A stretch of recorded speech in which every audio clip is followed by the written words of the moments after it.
Fellow British youth, who is responsible for the ongoing attempt to eradicate the British culture and the British identity through the forced assimilation of different cultures and different peoples with our culture and our people? Well, I don't know if you knew this, but it's entirely our fault. You see, I didn't know if you knew, but Britain was once part of a much larger empire, so large in fact that we coined the expression, "the sun never sets on it." What we in effect attempted to do is colonize and assimilate local populations, forcing them down as inferiors and attempting to eradicate their culture entirely in many cases. However, this merely backfired when we needed manual labour and handed out British passports to citizens in many of our occupied nations, and thus opened the doors to multiculturalism, which has become the identity of Britain, and rightfully so. We take our culture there by force. They're more than welcome to bring theirs here via peaceful means. It's rather childish to expect all take and no give, and you won't get very far in life with that attitude, I can tell you. Greetings and welcome there, people of YouTube. This is Essence of Thought here, tackling some of my fellow and rather racist and homophobic Brits here, and their youth indoctrination video. I present to you the Tommy Tanker Party. With that said, let us continue. Resulting in the bastardisation of the genuine diversity that makes up the rich tapestry of humankind. Well, there's no such thing as genuine diversity. There is merely just diversity. Also, if you didn't know, humankind includes all nations of the world. That is, unless you are subtly trying to claim that no, people from the continents of Africa, Asia and South America are not actually human. Who is responsible for the ever-growing debt owed by Britain to the banks? This would be the result of poor short-term policy making that does not follow the suggestions of specialists in whichever field, as it looks good in the short term as you gain short relief, yet in the long run solves nothing. It's like supplying painkillers for a dismembered limb. It seems to help, but does bloody nothing to solve the problem of working class poverty, a failing education system that favours the rich and wealthy, and tax policies that do nothing to help the government. I would add in a failing integration system, yet both sociology and human geography finds that no, integration is actually relatively effective, except in several cases where it does go wrong. Who is responsible for burdening us by sending 12.8 billion abroad whilst our own people suffer from austerity measures? That would be the cis, white, upper-class, heterosexual men again. Who's to blame for unsustainable housing projects ruining our countryside?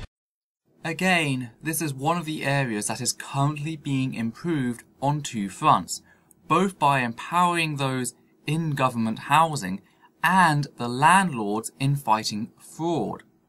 Fools expecting instant results are what got us into this mess to begin with, and the solutions proposed by the BNP on the most part follow down that line. Who is responsible for allowing Islam to have an impact on our society?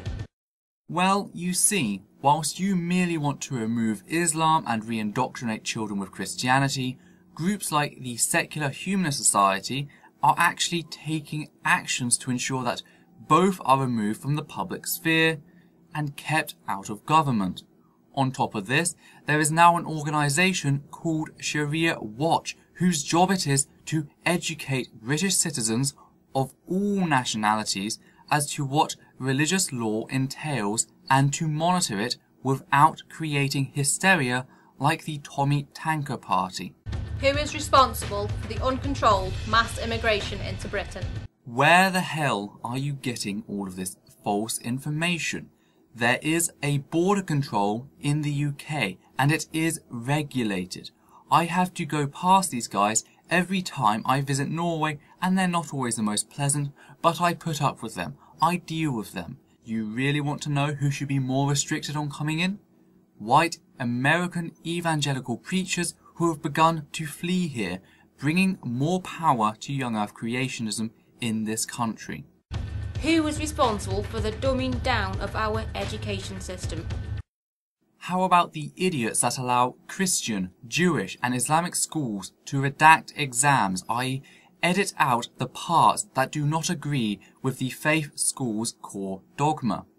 Then there's also the effect of household inequality, which has been found to be the #1 cause for failing education and class stagnation. Want to know which demographics are most affected by this? Non-white individuals. You do not get to use the plight of those you want to get rid of to claim that you need to get rid of them.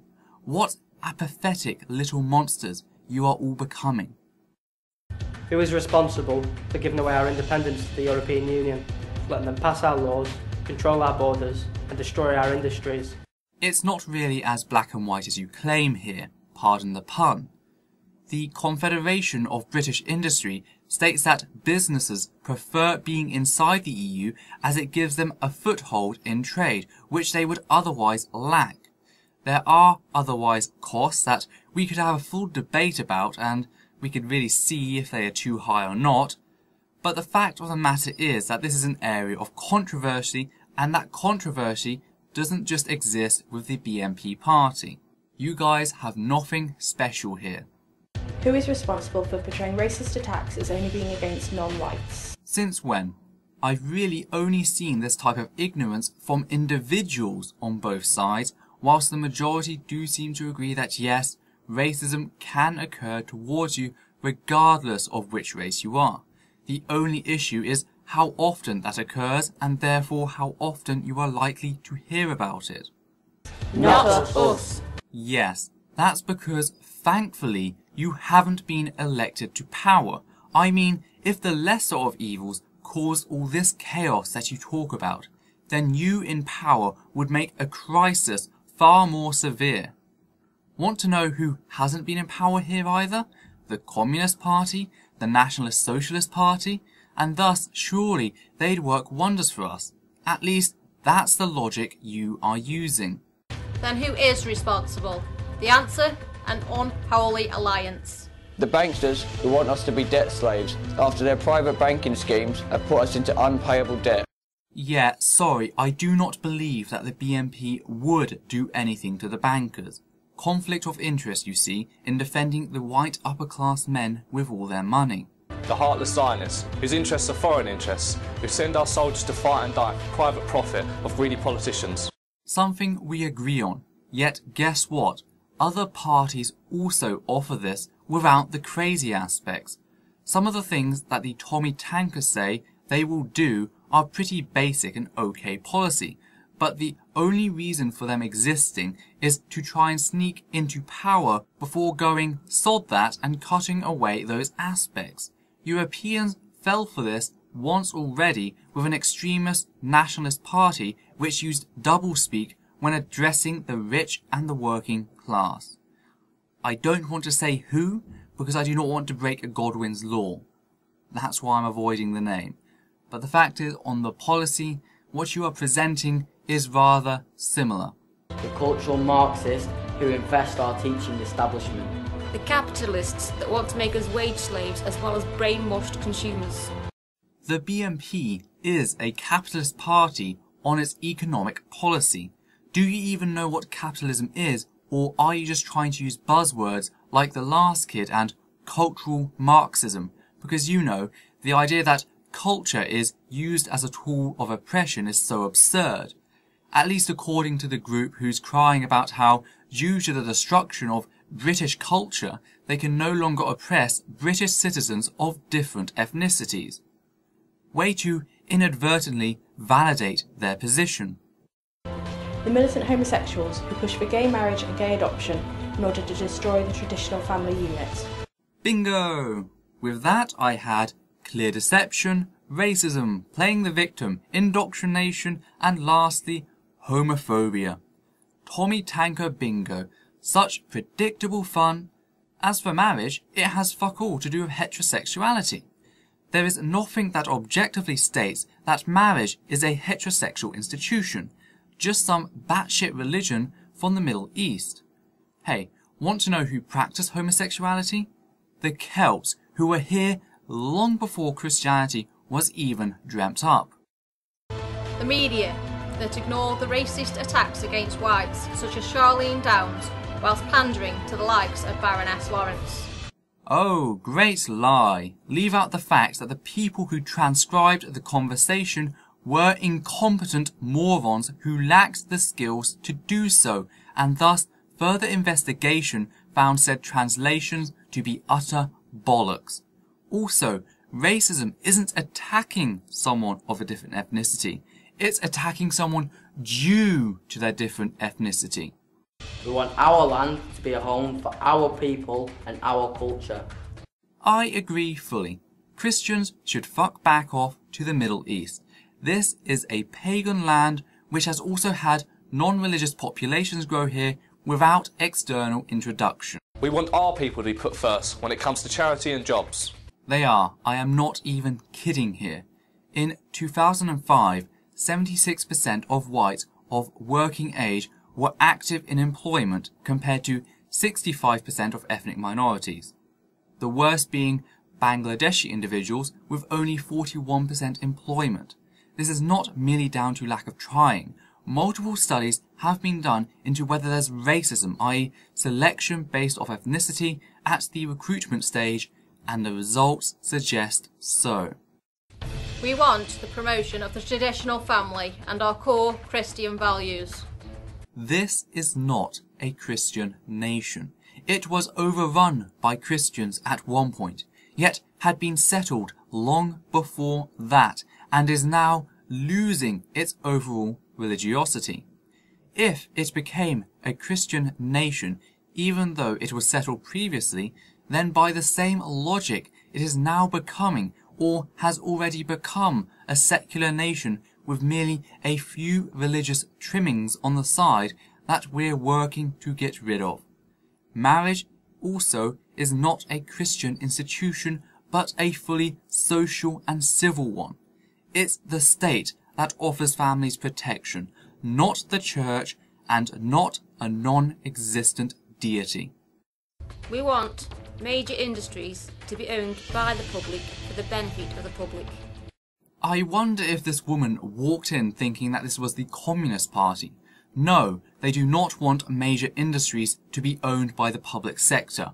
Only those public services that existed in the past and have since been privatized.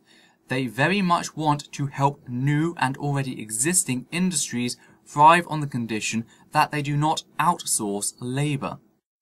We want our national sovereignty. Our leaders should be elected, accountable and domestic. Our leader is elected. That's the whole point of this video. To lie to people so they select you and then you can mess everything up without being held accountable. No party is perfect, but you're not even on the positive scale. You can't just cry foul when democracy doesn't go your way. We want the banks to be reformed, the current debt wiped, and the bankers punished. We want business regulated so that they are never able to form a monopoly over the people. I still don't believe you. I'd believe the cultural Marxists far more on that proposal, as it's kind of their thing. But the BNP? Not a chance. I don't believe you in the slightest. We want justice for the forgotten white victims of racist violence. Just give me one example that stands. Just one. Go on, I'm waiting. We do. This is not a request. This is a demand. We are sick of the previous generation's cowardly actions. We will not give in and we will not back down.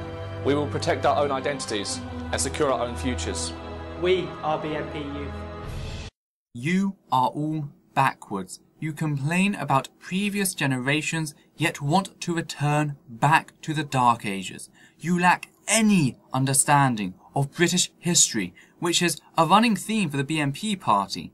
I remember their Battle of Britain campaign, which used World War II RAF imagery, brushing aside the fact that the most effective pilots in Britain were foreign. So, acknowledging that fact, remember this quote: "Never was so much owed by so many to so few." Winston Churchill. I'll also link below a tribute song to those pilots, Aces in Exile. Fact is, I could name a long list of other wars and foreign assistance we have received, but that would be pointless.